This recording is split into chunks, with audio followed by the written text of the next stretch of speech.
అందరికి నమస్కారం అమ్మ.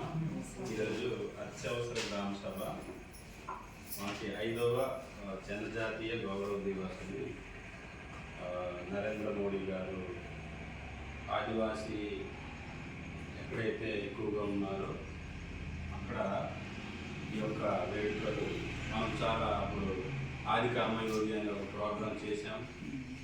గ్రామానికి వెళ్ళి ఏవైతే సమస్యలు ఉన్నాయో అవన్నీ కూడా ఎస్టిమేషన్ వేసి కూడా అన్నీ మన ఐటీడీఏకి పంపించడం జరిగింది. అన్ని ఆన్లైన్ కూడా చేశాం. మనకి ప్రస్తుతం మనకి ఇక్కడ ఆదివాసీ కేంద్రం అనేది ఏర్పాటు చేయడం జరిగింది. మనకి ఇక్కడ సచివాలయంలో ఒక బిల్డింగ్ ఆది సేవా కేంద్రం.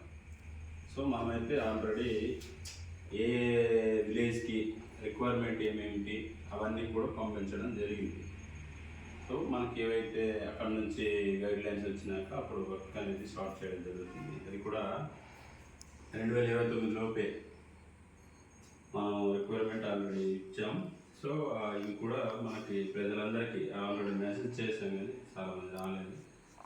అంటే ఇప్పుడు ఇలా ఉంది, ఒక ఆదివాసీ కేంద్రం అనేది ఒకటి ఉంది, ఇది ఒక గిరిజనుల కోసం ప్రవేశపెట్టడం జరిగింది అని